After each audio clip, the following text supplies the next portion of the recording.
Halo semuanya, balik lagi ke YouTube gue, Reza RFR.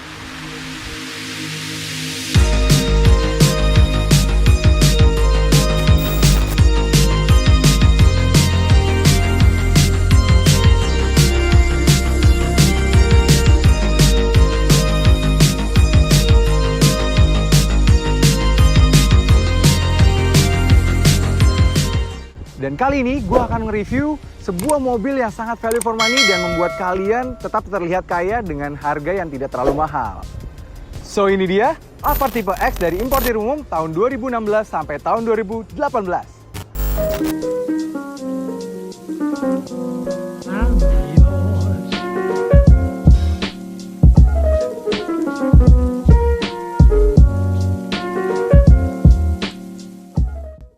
So ini dia Toyota Alphard tipe X yang masuk melalui jalur importir umum. Nah, kenapa jalur importir umum? Iya, ini bukan yang resmi masuk melalui jalur ATPM. Ya sama sih seperti di ATPM sebenarnya sama-sama Alphard, basisnya sama, mesinnya pun sama-sama 2500 cc. Tapi yang membedakan sedikit dari ATPM, dia mukanya punya tampilan yang sedikit berbeda. Yaitu di sini kalau di ATPM tuh dia terlihat lebih biasa aja gitu di sini. Dan juga terutama yang paling terlihat adalah paling bagian ujung kiri sana. Kalau di ATPM itu dia polos, nggak ada spion kecil tambahan untuk melihat corner. Di sini sudah diberikan. Jadi ya sebenarnya aksesoris sih. Apalagi untuk tipe-tipe di atas X yang mana sudah disematkan kamera 360.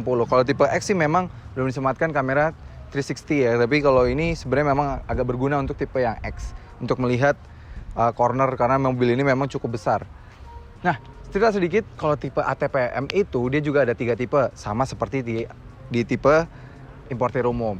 Di ATPM dia masuk dengan tipe X paling rendah, lalu G, lalu paling tingginya ada 3,5 Q. Ada sih juga varian hybrid, tapi dia hanya sales by order aja. Kalau untuk yang tipe importir umum, dia juga hadir dengan 3 tipe, tapi semuanya hanya hadir melalui tipe yang 2500 cc saja, yang bensin. Nah, tipe terendah yaitu tipe X, dan juga atasnya ada tipe S, lalu ada tipe SC untuk premium sound. Nah, kalau untuk Velfire, nama tipenya berbeda. Dia bawahnya sama-sama tipe X juga, tapi atasnya dia tipe Z yang audioless, lalu yang atasnya ada ZG yang untuk premium sound, seperti biasanya diberikan JBL premium sound. Untuk bagian lampu, baik proyektor, lampu jauh, semuanya sudah sama-sama LED. Meski untuk sen tipe X ini masih bohlam, tapi overall dari depan hampir nggak ada beda loh. Oh, cerita sedikit, Alphard ini sebenarnya Alphardnya bokap, tapi yang sering pakai itu adalah adik gue. Dan kebetulan tadi pagi dia lagi ke rumah. Nah, jadi gue pinjam aja, gue bilang buat review boleh ya hari ini sekalian. Jadi gue kontenin deh mobilnya. Pinjam ya, Dek. Kenapa kayak gitu? Pun tipe X yang ini dia masih sangat value for money. Dari luar, dari kuncinya dia tetap sudah keyless entry, dan juga sudah auto folding mirror. Jadi kalau kita kunci dan atau kita buka, dia sudah membuka sendiri spionnya. Dan dia juga sudah power sliding door, bisa diakses melalui tombol di sini atau melalui kunci dari remote-nya. Tuh bisa. Jadi masih tetap bisa, worth it banget. Intinya sih dari samping yang membedakan dengan tipe-tipe di atasnya adalah dia memang belum ada kamera 360 di sini, dan juga penggunaan velg yang 1 inci lebih rendah dibandingkan tipe-tipe di atasnya. Kalau di atasnya kan dia yang pre-facelift menggunakan desain velg seperti ini. Nah tuh dia bagus banget ya. Bahkan velg yang pre-facelift itu gue lebih suka dibandingkan yang facelift. Yang facelift kayak terkesan jadi lebih sederhana karena hanya ada 5 palang gitu, walaupun dikasih aksen hitam-hitam di sisi-sisinya, di sela-selanya. Tapi jujur gue lebih suka yang pre-facelift punya. Tapi yang tipe X ini sebenarnya masih belum.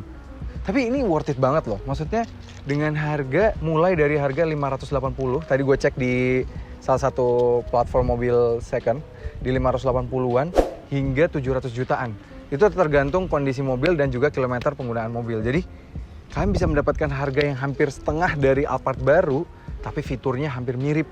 Dan dari luar kalau kalian tinggal nambah, gue lihat juga cek-cek harga velg Alphard baru, Alphard yang pre-facelift itu 8 juta udah dapet satu set.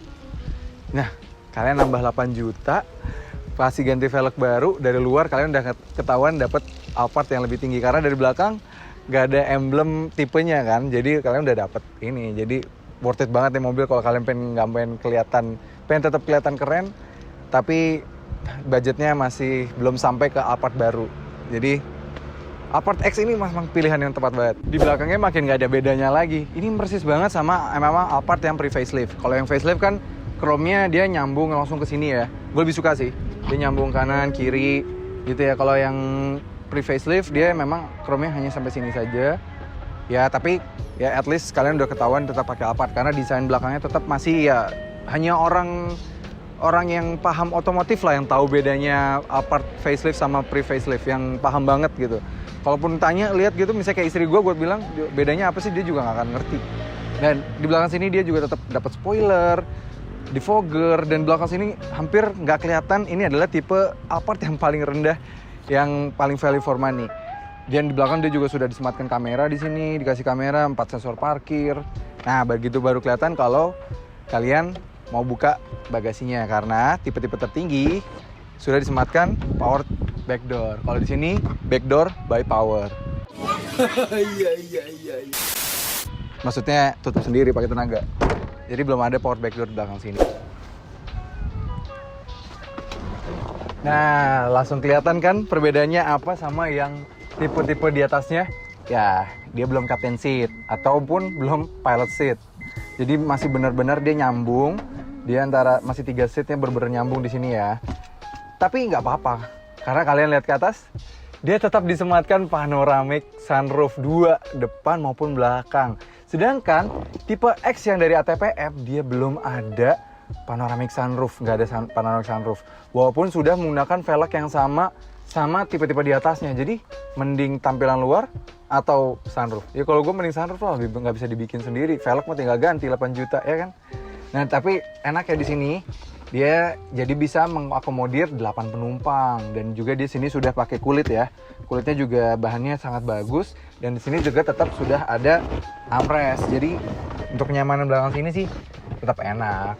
Ya memang kan kalau dari luar tetap kelihatannya, yang penting Alphardnya desain bentuknya udah sama, kalian tinggal ganti velg aja, mungkin sekitar 8 jutaan sampai 10 jutaan.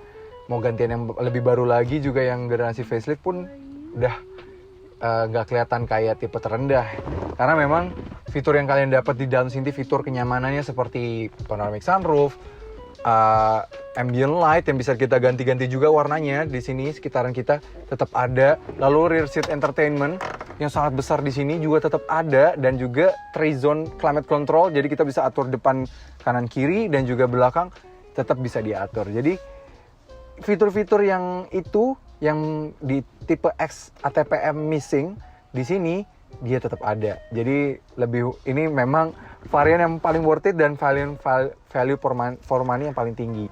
Kalian pasti bertanya kan, kalau masuk baris 3 dengan format non captain seat caranya gimana? Gampang banget caranya. Caranya persis dengan R3 yang dengan di slide ke depan. Once di belakang, urusan space nggak usah dibahas lah ya, karena ia tetap ada headroom yang super luas, begitu pula dengan legroom.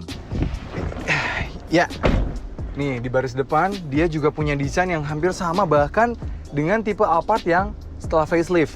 Dia persis banget, di sini juga sudah penggunaan materialnya juga masih bagus, setirnya sudah kulit. Ini juga dilapis kulit dengan jahitan asli yang sangat soft touch, berlangsung dari sana sampai situ. Jadi ini masih oke banget, dan juga masih ada wooden panel di sini. Dan karena kursinya kulit, dan dia juga sudah berikan armrest nih kiri dan kanan. Jadi masih worth it banget nih, lihat nih di depan juga tetap ada sunroof di sini. Jadi masih oke banget. Walaupun untuk beberapa hal seperti lampu-lampu di sini dia masih menggunakan yang bohlam. Dia belum yang LED ya. Dan di sini juga dia bagusnya juga sudah ada lampu, tapi juga masih pakai bohlam. Lampu-lampunya masih bohlam. Nah, seperti yang diketahui sebenarnya tipe X itu dia menggunakan yang audioless. Jadi tergantung dari importir umumnya mau memberikan kita audio seperti apa, bonus audionya seperti apa. Dan kebetulan ini hoki banget unit ini, dia diberikan yang audionya yang full. Jadi dia kayaknya ini X yang plus deh.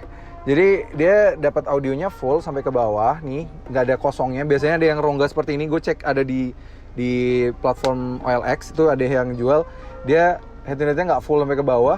Terus di sini ada bolong gitu buat naruh tempat, kayak kurang seamless gitu. Kalau ini kayak bener-bener kayak head unit OEM. Jadi sangat enak banget dilihat, bagus banget sih. Dan fiturnya juga sudah bisa iPod, mirroring, terus bisa internet juga. Kalau kita bisa ngasih internet ke wireless melalui internet kita, tethering ke sini juga bisa internet. Jadi sangat oke banget, worth it banget di depan sini. Juga memang sisanya seperti kayak pengaturan dia masih ini ya, belum elektrik. Kalau Alphard yang tipe-tipe di atasnya dia sudah elektrik. Jadi ya tapi oke lah, untuk di belakang juga masih nyaman. Di depan sini juga dia kursinya udah kulit, di sini dilapis kulit.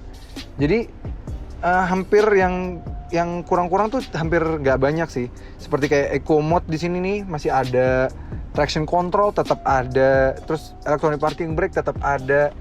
Yang menghilang memang fitur di sini adalah cruise controlnya nggak ada jadinya ya. Biasanya cruise control di sini nih kayak kutil di sini, ini nggak ada. Tapi engine start stop dia tetap ada diberikan di sini. Jadi worth it banget. Ini adalah menurut gua Alphard yang value for money. For money-nya tinggi banget di sini. Value for money-nya, fitur-fiturnya seperti traction control, airbags-nya, semuanya masih sangat lengkap di sini. Jadi why bother beli yang lebih mahal? Mending beli yang ini, ganti misalnya captain seat misalnya sekitar 40 juta udah bagus banget. Di bagian tengah udah ganti captain seat, terus ganti velg, udah. Kalian dari luar udah kelihatan seperti Alphard yang tipe yang lebih tinggi. Dan kalian padahal misalnya beli yang 580 juta atau 600 jutaan, kalian udah dapat Alphard yang almost whole package. Oke, ini dia Alphard tipe X yang tahun 2016 sampai tahun 2018, sebelum yang facelift sekarang ini. Jujur nih, kita mau lewat speed bumps yang agak tajam-tajam ya. Kalau di BSD tuh speed bumpsnya tajam-tajam biar pada nggak ngebut-ngebut. Teredam sangat baik. Itu kalau pakai mobil-mobil nggak usah jauh-jauh deh. Gue pernah lewat situ juga pakai Pajero gue juga. Itu mantulnya luar biasa. Pakai mobil yang nyaman juga cukup terasa. Ini tipe X, walaupun di tipe terendah yang jujur punya value for money paling tinggi, tetap terasa teredam dengan sangat baik. Berarti tandanya suspensinya sangat baik, chassisnya masih sama dengan kakak-kakaknya, dan juga ditambah kursinya memang sangat nyaman. Jadi mampu meredam benturan atau hambatan jalan seperti ini nih, seperti speed bump seperti ini dengan sangat mudah. Oh iya, nah kan luar biasa kan. Jadi masih tetap nyaman, kalian mendapatkan fitur yang mirip-mirip, kenyamanan yang sama, juga ya kemewahan dari luar yang tinggal tambah sedikit pada bagian velg.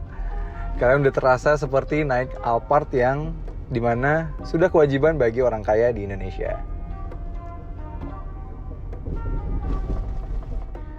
Ya, gue mungkin gak terlalu akan detail tentang ini karena ini bukan di channel CVT Indonesia, dan CVT Indonesia juga udah nge-review Alphard dan Vellfire yang tipe facelift yang tahun 2018 sudah diluncurkan. Nah, itu Jason yang review, kalian bisa cek linknya di sini.